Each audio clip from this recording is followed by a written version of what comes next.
Addiction is an aspect of the human condition that's probably going to affect everyone in this room, either directly or indirectly. Depending on the personal experiences we have in our lives with addiction, or the experiences that one of our loved ones has with addiction, we can come up with all sorts of different rationalizations to explain why addictive behaviors take place.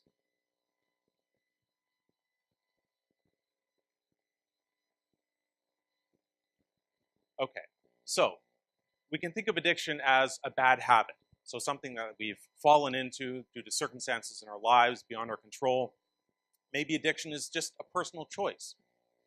Is addiction maybe a moral failing? Is it due to some sort of intrinsic personality flaw? More recently, we've been thinking about addiction in terms of it being a disease state. Now, I'm a neuroscientist. I've been studying the neurobiology of addiction for almost 20 years now.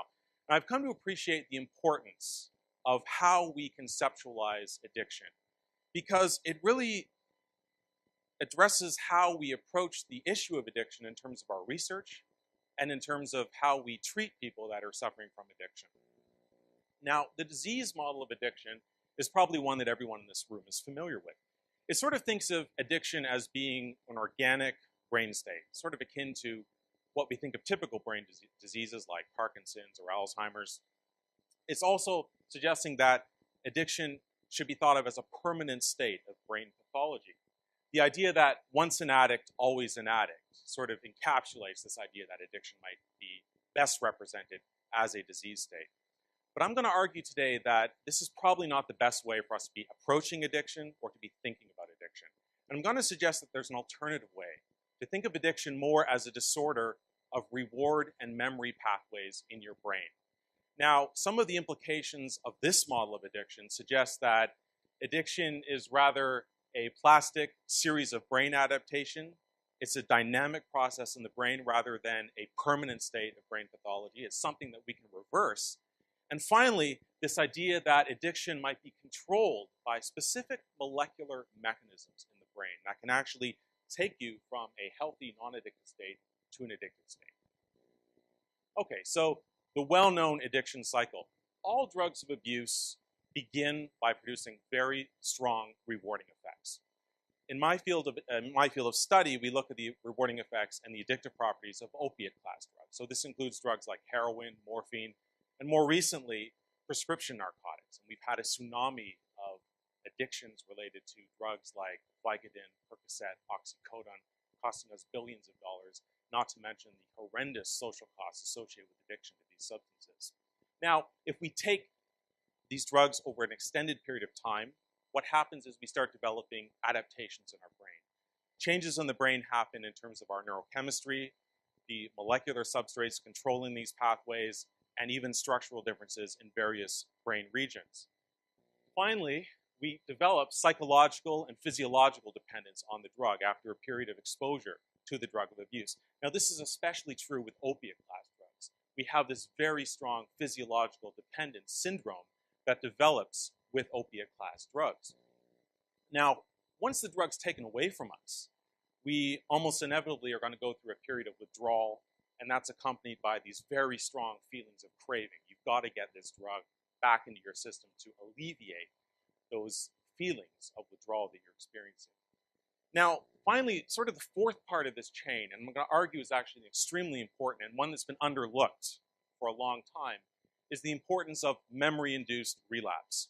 So if I were to inject myself with heroin right now and experience these profound, rewarding effects, and then I forgot about it in 20 minutes, chances are I'm not going to become addicted. What happens when we experience the rewarding effects of a drug of abuse? Our brain forms associations between those effects of the drug and all of the environmental cues. So for example, someone that was addicted to heroin and has been clean for 10, even 15 years, walking down the street, they see some sort of cue in their environment that re-triggers those addiction memories, and they fall right back into relapse.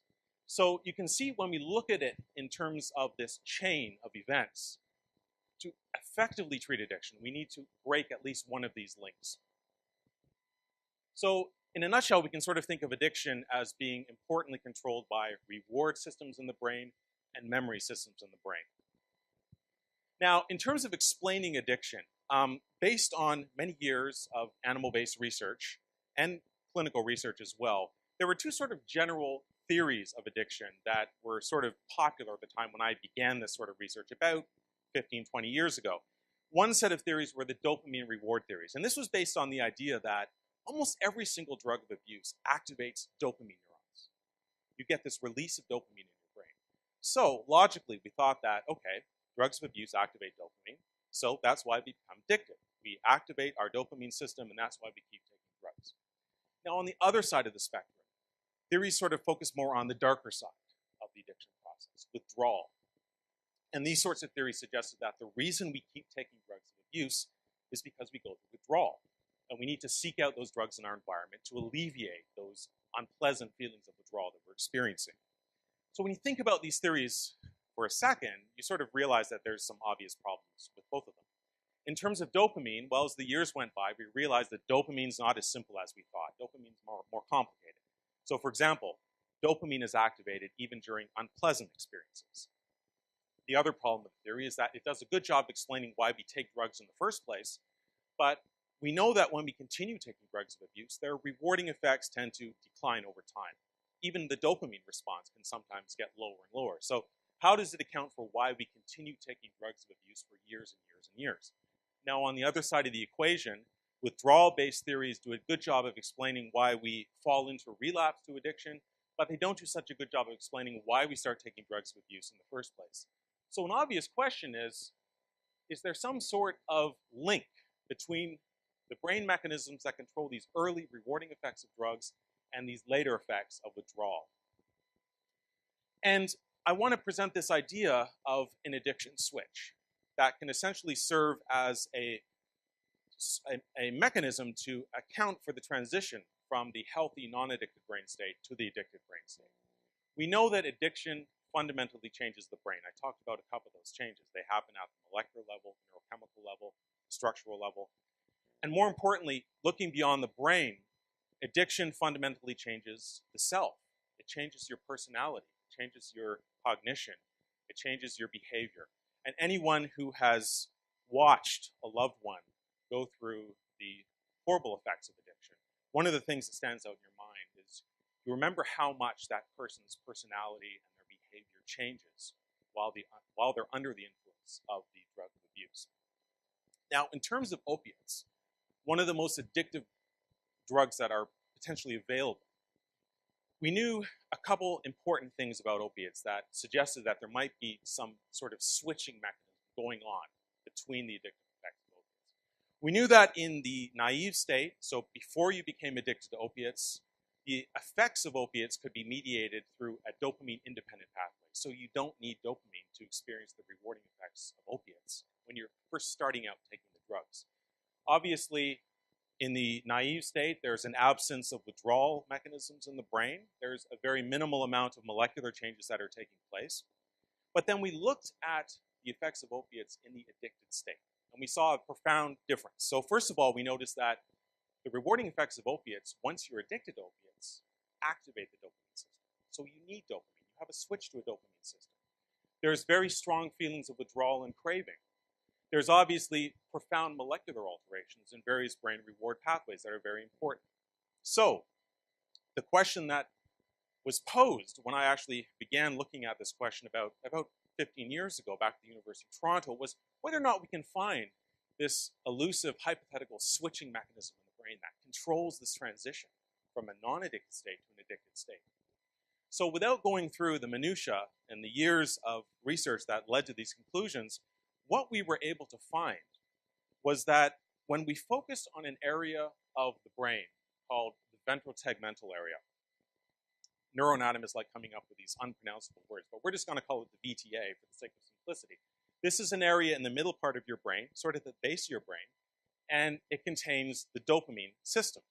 And it's very important for drugs of abuse because almost all drugs of abuse produce their effects through the VTA.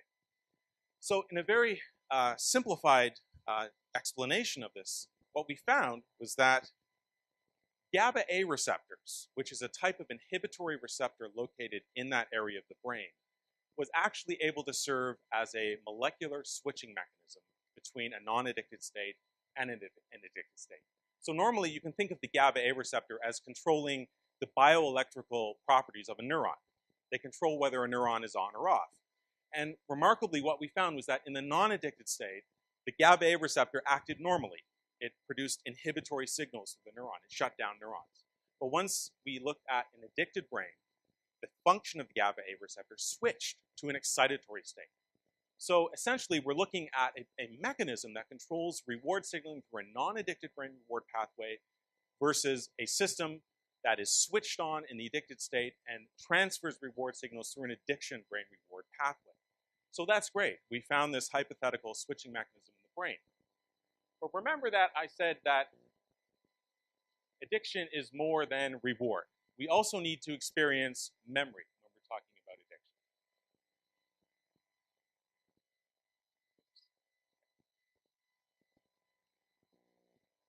Memory is a very critical component of addiction. So for example, as I mentioned before, we need to form these associative memories in our brain in order to continue that addiction cycle. And we next looked at an area of the brain called the basolateral amygdala. And another one of these unpronounceable terms, we're just going to call it the BLA. Now, this is an area of the brain located in your temporal lobes, and it's extremely important for your ability to form associative memories between the effects of drugs of abuse and their related environmental cues. So we looked at this region of the brain called the BLA to see if this might serve as a memory switch between the non-addicted state and the addicted state. And what we found was that in the non-addicted brain, the ability to form opiate addiction reward memories depended on a receptor substrate called the D1. And it modulated a downstream molecule, we're just going to call it ERK.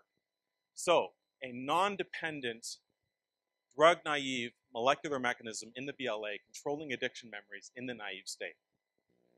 We looked at the addicted brain, and what we found was that there was a switch between this D1 receptor mechanism to a completely different brain reward mechanism for the formation of addiction memories. And now we were dealing with a system that relied on a type of receptor called the D2 receptor and an entirely different molecular downstream signaling pathway called CAM kinase 2. So again, just like in terms of processing the rewarding effects of drugs of abuse, when we look at the difference between the addicted state and the non-addicted state, the ability to form drug addiction memories is also under the control of a discrete switching mechanism. And the really cool thing about this is that we were able to target those molecules in the amygdala and switch the brain back and forth from an addicted state to a non-addicted state. So this is really exciting because it suggests that instead of thinking of addiction as this chronic, permanent, irreversible state, we can actually go into these brain areas, we can target these molecular pathways, and we can actually switch the brain from a non-addicted state to an addicted state and back and forth. So this really calls into the question the need for us to develop a new paradigm for conceptualizing what's really going on in addiction. We know that in the non-dependent state, we're dealing with an entirely different set of molecular and neuroanatomical mechanisms that control how you perceive the rewarding effects of a drug like heroin, for example. But once you become addicted to that drug, something switches in your brain. There's a switch to entirely separate molecular and neuronal systems in the brain that control how you perceive the rewarding effects of drugs of abuse. So this is really thinking of addiction much more in terms of a plastic, dynamic process that allows us to go back and forth between these different states. So where do we go from here? I think one of the most important questions to ask is to go back to the beginning and address the issue of whether or not the disease model of addiction has really served us well. And I'm going to argue that no, it hasn't really been an effective model for us in terms of our ability to understand what's going on in the brain, and more importantly, in terms of developing effective treatments for addiction. Because remember, after many decades and many thousands and thousands of research papers from all sorts of disciplines, we have yet to develop a truly effective treatment for dealing with the devastating effects of addiction. The problem with the disease model of addiction is twofold. The first problem is that it doesn't take into account these dynamic processes that are happening in your brain as you go from a non-addicted state to an addicted state. Because I said at the outset, we think of diseases as these sort of permanent static processes as opposed to these more dynamic switching mechanisms that go on in the brain. The second problem is that when we use a disease model of addiction, whether we're talking about forming questions for our research or developing more effective psychotherapies for treating addiction, we tend to focus more on the effects of addiction. We focus on the symptoms of addiction instead of the underlying causes of addiction. Now, having said that, I think that there's enough evidence out there to suggest that a better way of thinking of addictions are that we're dealing with an altered but reversible state of the brain. It's controlled by a series of molecular mechanisms that control the switch from a non-addictive state to an addictive state. And as I said before, what's most exciting about this is that it allows us to go into the brain, target these molecular pathways, and potentially develop more effective pharmacotherapeutics or more effective psychotherapeutic approaches to dealing with addiction by appreciating some of these dynamic mechanisms. So, as I said at the outset, one of the important things about addiction in terms of understanding how it processes the rewarding effects of drugs of abuse is this idea that we can identify a switch and ultimately turn off the effects of addiction in the brain. Thank you very much.